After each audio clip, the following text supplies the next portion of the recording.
Assalamu alaikum warahmatullahi wabarakatuh. Kabajamtoota hordoftoota koo jirtu nagaa keessanii alhamdulillah. Yedduu kana namoota baay'eetu firaashiif tiraasii jechuudha. Carqii osoo hin taane carqii wajjin firaashiif tiraasii namoota baay'ee nagaafataa jirtu.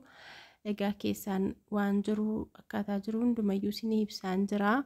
Afaaniin qofa isinitti himuu osoo hin taane yeroon bitullee kana hidheetaniin suuraa kaasee isin filachiisee isinii bita jechuudha. Meeshaa kamiyyuu akkasuma egaa namoota dhufu tokkoon keessaan kana hidhanii keessummeessaa ta'uun baay'ee tokko ulfaataa gariinis kan gaafate jechumaan baay'ee nama asoofsiise jechumaan baduudha.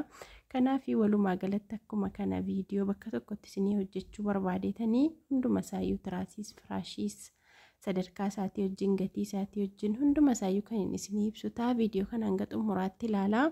Egaa tiraasiin qabee jiru kuni tiraasii taayigarii jedhamudha. Kunoo kanumti lafa kaa'ee jiru kuni tiraasii taayigarii jedhamu.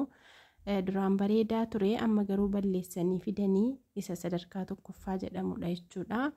Inni adiin kun immoo xixiidha.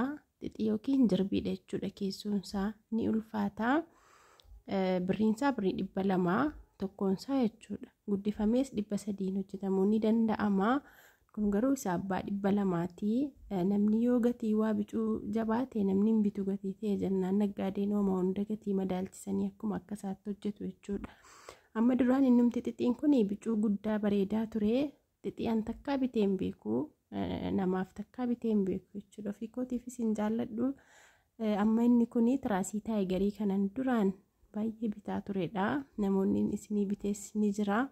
Garuu duraan baay'ee tokko xiqqaa jedhaa bareedaa ture.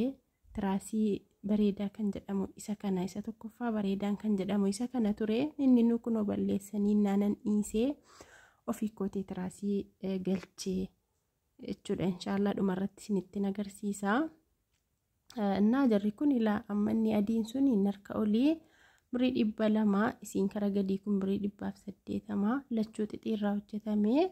Egaa namoota gatii madaalawaa nagaafattanuufan haala kanaan ijaanis argaa akkaataa isaa hundasaa isin hubachiisee keetan isinii bita jechuudha. Meeshaa kamiyyuu maaliif ijaan biran jirtanuu ija keenya ta'inuu biti naan jettan gatii ta'e jennaan isinis ilaaluu qabdu. Inni kun immoo egaa birrii 400 isa tokkoffaa bareedaa jedhamu kaalaa inni garuu akka duraanii bareechanii fidaa hin jiranuu. Meeshaan kamiyyuu jalqaba yoo bareedaa dhufe biyya keenya keessatti yeroo lammaffaa immoo balleessanii ergu jechuudha. Akkasii amma tiraasii inni kun tiraasii an ofii kootee Finfinnee irraa ajajaan hojjechiisee galchudha jechuudha. Magaalaa Jimmaa keessatti suuqii kamirrattu naggaadee kamiin birattuyyuu argachuu hin dandeessanuu.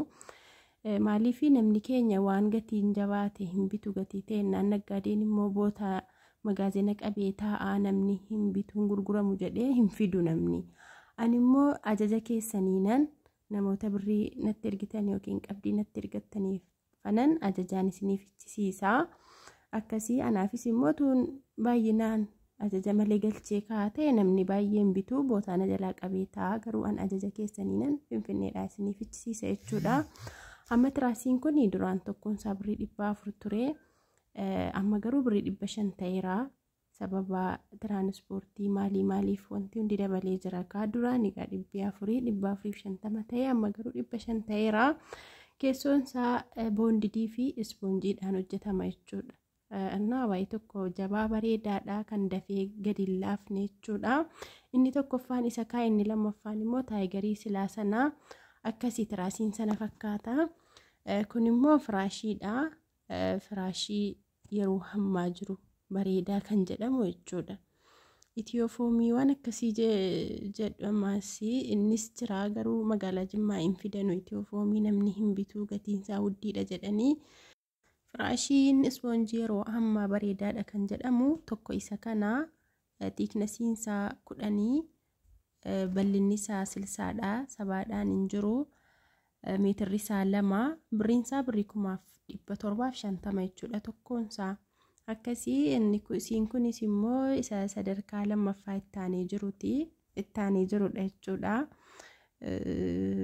Ilaalaa bakka biraa wanta hundaanuu tokkuma bal'ina isaatiinis dheerina isaatiinis garuu tiiknasii isaatiin garaagarummaa qaba. akkasuma immoo ciminaan garaagarummaa qaba. Isiin kun tokkoon isaa birrii 1300 isiin amma achi deebisee ka'e kun jechuudha. Inni awwalaa birrii 1700 isa bareedaadha jedhamu jechuudha firaashii ispoonjii keessaa. Isiin kunis akkasuma birrii 1200 akkuma sii hammaate jechuudha. Egaa firaashiinis wanti hundinuu sadarkaa qaba jechuudha. Ciminaan wal caalaa. Firaashii ispoonjii gaala gizeedha haa ta'uu dhuma malee haa ta'u gaamaan jedhu akka gatii isaatii akkasii yeroo baay'ee an kan isiniif filadhu firaashii boondidiidha. Ofii keessanii mana keessanii yoo ta'e firaashii boondidii Arabiyaa Majlisii lammaffaa jechuudha. Tiraasii isaan hamma 500 isiniin jedhee wajjiniin inni Arabiyaa dhuma Majlisiidha waliin caalu. Inni kun immoo jabaadha, cimaa bareedaadha, bal'inni isaa 7dha, tiiknasiin isaa 12, guddinas qaba. Bareedaadha homaan jedhu, jaloon isaa gogaadha, jaloon isaa daraqidha jechuudha. Bareedaadha gaa homaan jedhu firaashiin isaa birrii 1100 birriin isaa homaan jedhu jara sanarras isa 1700 taane tuusa kana bitattanii wayyaa. Namoonni isa birrii 1700 hin dandeenye isa 1100 kana wayya. Jarri 1200 suni isa kanarra irra wayya. Isa 1200 sanarra isa 1100 kana wayyaa. Jalli isaa gogaadha. Homaan jedhu kaa bareedaadhaan isiniin jedha. Egaa firaashii yeroo hammaa jiru kana fakkaata. Gatiin isaas illee kana fakkaata. Kana fi jira laata.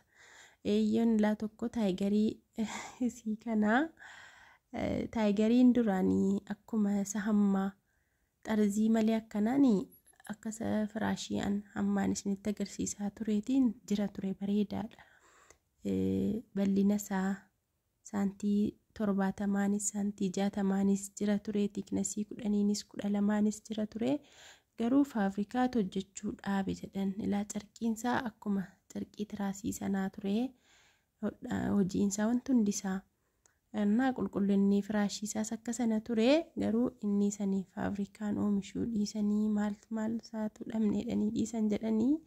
Amma taayigariin kanuma jirti. Kunuu birrii 1350 ture, 1450 ta'e hamma birrii 1700 taate jechuudha. Isiin kuniyyuu akkasii taayigarii firaashii taayigarii jechuudha. Bal'inni isii silsaadha, tiiknasiin isii 10 silsaa baasirii jedhamti jechuudha. Birrii 1700. Egaa firaashiin gatii madaalawaa kan jiru kana fakkaata. Tiraasiis illee isinitti agarsiiseera.